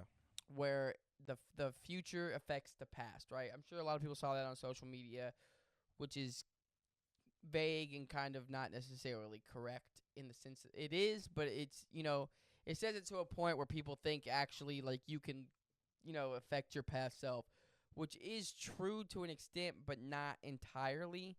It's more so the idea is there's two photons, right, that basically are entangled, and they do this handshake where what we perceive as past and future, essentially they do this handshake in order for them to like complete the travel, right, between the two. It's a full circle type of thing. So in order for the past to exist and the future to exist, they both meet each other at some point. And I guess the best way to explain that was if y'all have ever seen the movie Arrival, and the whole pitch of how we perceive time is Right. based off our language, right? Essentially, time is more of a circle than it is a straight line. It's all connected in that sense. Past and future don't necessarily exist. We only view it in that perspective, but rather, it's all constantly happening in this what I would call source or liminal space that is existing within the realm. We're just existing in the reality of perception, but we exist parallel to that That realm. that realm. That realm is existing in the reality we live in, but we're limited through our perception, and we actually are creating reality through our perception and observation. And that's kind of, I don't think it was, I think this was in the conversation before we recorded, but that's what I kind of was meaning about, like, the analogy to the Loki series with, like, time branches, like branches of time, basically, where it's not necessarily like a different timeline that you're discussing, but what it is that because we're perceiving it, it is a different reality than that of which is quote unquote base reality. We're living in multi-dimensional space at all times. Correct. Until it collapses and is perceived, essentially. Right. So, and it's crazy because this kind of it really is crazy how this conversation in my head is built, because we've had like the previous conversations, but as time's gone on, how it's developed is the predetermination versus free choice, right? Right.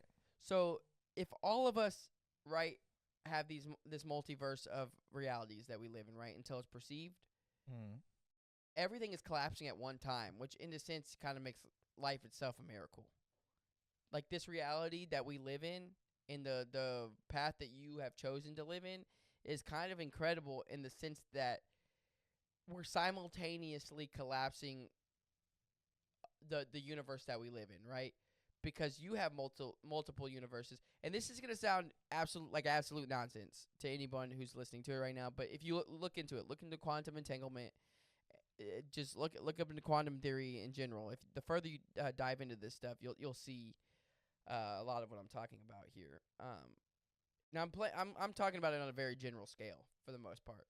Yeah, quantum entanglement is a phenomenon where two or more particles become linked in such a way that they share the same fate regardless of the distance separating them. Yes, exactly. So it doesn't matter how far apart in time. Again, because time is a concept that so it's through space more so. Right. It's them traveling through space without time. And again, like in that liminal space that I'm talking about, which is essentially where the photons and all these atoms, they exist within this. Like, this all exists in the same space. Because quantum theory is insane, where it's all these atoms and photons exist in that space, right? And they collapse into whatever form they do once they're perceived. The potential state is that they live in a bunch of different states until you look at it. I don't know if you want to use this source, because it is Reddit, but basically it's Is It Bullshit?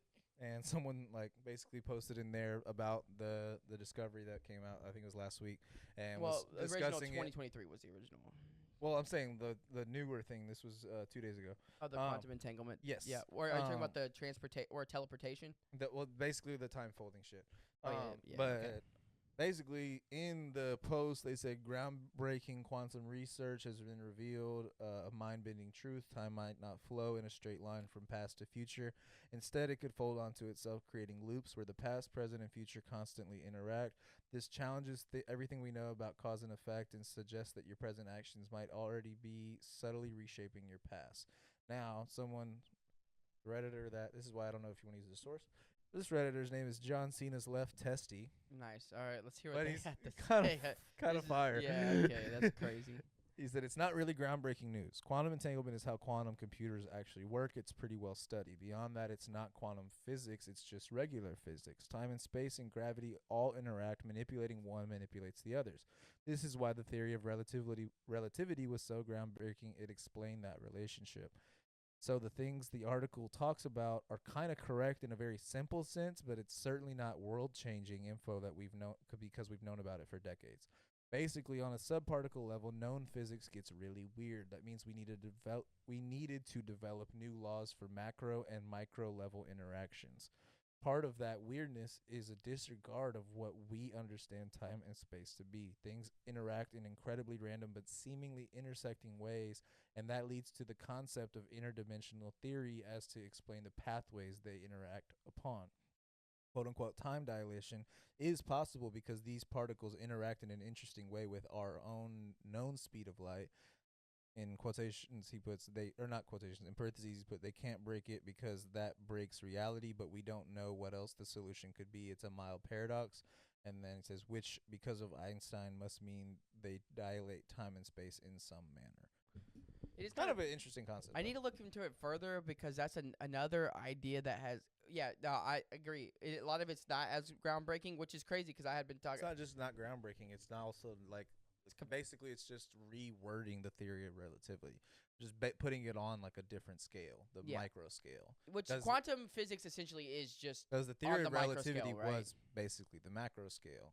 Yeah, you know what I mean. Yeah, and quantum physics is just rewording the micro scale. Yes, yeah. So that's kind of my point. And is that like it's not just not groundbreaking; it's also maybe not even new in 2023. No, right. And the thing is like when you explain shit to that shit to people, right? It's all hullabaloo. And yes, let's bring that word back, right? So it sounds crazy, but the fact of the matter is, again, kind of go back to that past, present, future. That's how we realize things, and it seems random, right? But everything is in a potentiality, right? Another person here. Superposition. Everything's in superposition until it's observed. Until it happens, yeah. This is actually kind of a good point too. It said on the macroscopic scale, none of this overturns good old classical mechanics, and in any of it made the slightest difference, then we would have not formulated classic mechanics the way that we did. If this actually challenged everything that we know, like you claim that it does, then bridges should have collapsed and planes should have fallen out of the sky. We're totally fine. A little quantum uncertainty is no big deal. But what I will say is with the like Higgs boson and like the hydrogen collider, with the like hydrogen particle collider that CERN has. What I'm saying is if they're able to measure and somehow manipulate things perceived, right? Yeah. And how we perceive them, is that then maybe what could be causing? I mean, this is getting out there. Conversation. Well, what I was talking about before may have seemed out there, but that's obviously, that's more you could see that scientifically. That's actually scientifically proven shit. I think it's one of those things where it's like Mandela effect, though, is what I was gonna say. Well, yes. Yeah. But like that is that like. It's kind of the conversation I was having with you about this the other day, where it's like I don't think you would actually see a change in your life based off of a decision that you make in your present. It may affect some past version of you that you get a level of enlightenment on your perception of life, but it's not going to be like a metric changer. You're not going to be a completely different person. You won't. Exactly. Still you, but the experiences that you've had can be altered by your current choices. But that's the point. And with that being said, and that's what I'm saying with this hydrogen collider, right? Is in the sense, since all the information's there, right? We're us, right? Yeah. But the information has changed a little bit.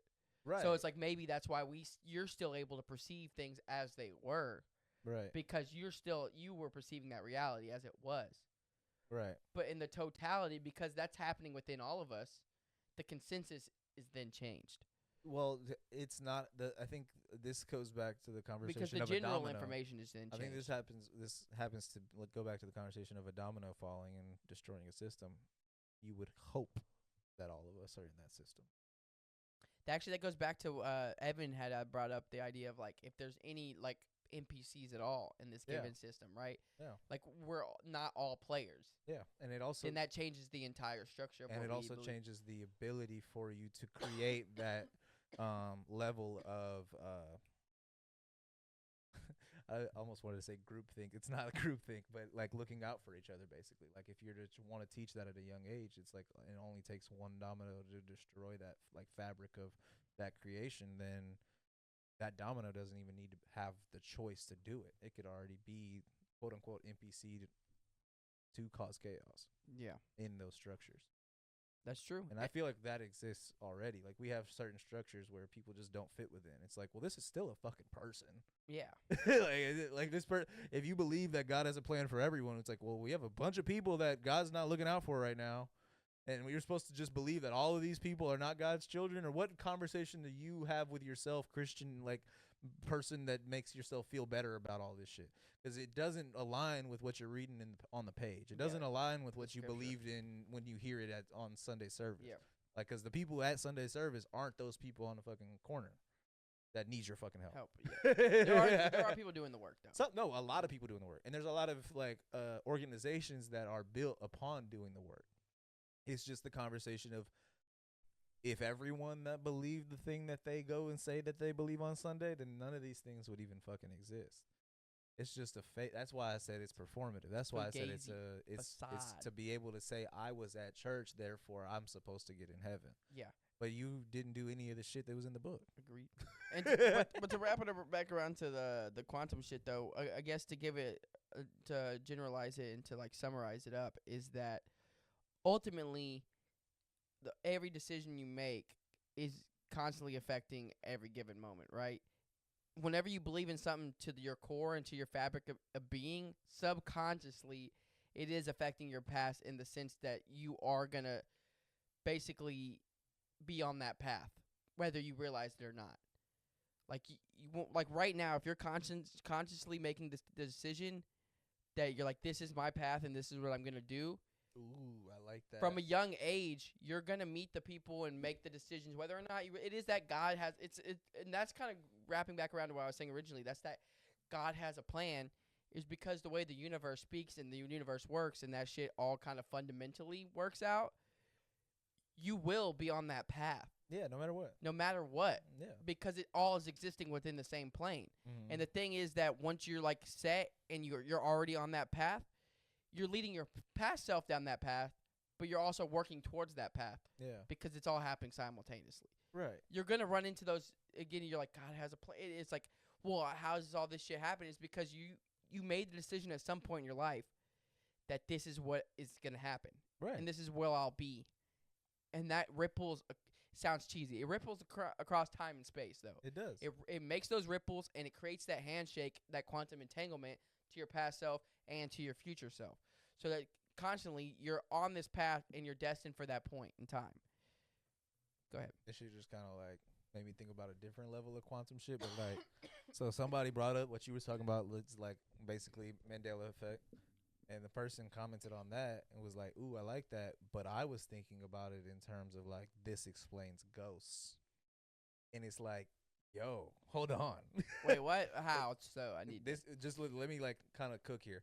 This is, like, what it was firing in my brain when I read that. If you are in one location, right, but you're on the same plane same plane, different plane of time from other people or other yous or other versions of you or other things that exist in that location type shit. You hear a door slam. Is that a ghost slamming a door? Or is that like some person that lives in the future that will live in this house, or lived in the past that lived in this house, closing that door? And you're experiencing it because you're, like, entangled somehow, some way type shit. You know what I'm trying to say? Yeah, it's crossover. It's a crossover. It's not an actual, like, a hoobity joobity goobity goop, but it's like actually you experiencing something that either has happened or will happen, and your perception of it is what tells you it's. That would be kind of crazy. You see what I'm trying to say? Yeah. That's fucking crazy. That is a crazy way of thinking of it. That would be a crazy, like, concept for a horror movie, where, like, you feel like you're haunted, but it's just yourself. That actually would be a sick movie. It's like yourself in a future or past time, like, doing these things, and like you're going crazy off of your own movements. Did you ever see Hunting a Hill House? I don't think I saw that. It was the show. That's kind of like felt like she was haunted by this thing the whole time. It was just her. That's crazy. Yeah. Okay, well, already been done. No, but it could be done in a different way. That one was done really well, though. That one was really. I mean, people loved it for that reason. It was awesome. It's been done. Yeah, it's the idea. Like, if I had a thought, it's already been done somewhere. Fuck. Yeah, right. But yeah. Oh yeah. But still, that's kind of crazy. I didn't think about it that way. Where it's like if you are like entangled on a quantum level with either past versions or future versions of yourself, or to a certain location, and you're experiencing things from that, like it's kind of like the idea of objects have memories, not entirely, like not on a conscious level, but on the way in the way of like say if you never take care of your car, then like eventually it'll start breaking down faster than it's supposed to. It's one of those things where it's like, is that because of the conversation of maintenance, or is that because there's this like inherent like yin yang to your actions in the world, where if you don't fucking do what you're supposed to be doing, then like like things around you will start to deteriorate, basically. Yeah, probably. I think so. Yeah, because you're not aligned with where you're supposed to be. Correct, right? And it's like the universe trying to get you back on track. Yeah. That is correct. That is a crazy. That's a cool way to think, because you're not aligned with where you're supposed to be. Right. In that moment. Yeah, that is a crazy way of thinking about and that. Like that's a really cool way. And like on the inverse, whenever you are aligned with where you're supposed to be, that's when deja vu happens, and you start to have visions of this moment because you are on track. Dude, I have deja vu so much. It's actually just, it fucks with me heavy. But I was gonna say too. Well, I need to look further into it though. But there's this idea that we're in the light dimension, and I need to look further into it because I've seen more and more stuff about it. It's like something to do with light does affect the idea of, or like the realm in which we perceive things. Well, goes just like on a very scientific and simple level. It's because all of your perception on a visual level is built upon light existing. If light did not exist, then you would have very limited exposure. But like the speed of light also kind of like does affect a lot. Well, truthfully, the speed of light is on a scientific level, like it's affecting our reality basically. But the light itself is affecting your perception of it. So the thing is, if you were to break through that speed of light, if you were to go past that, people think you would be able to travel faster, or would you be able to transcend what we perceive?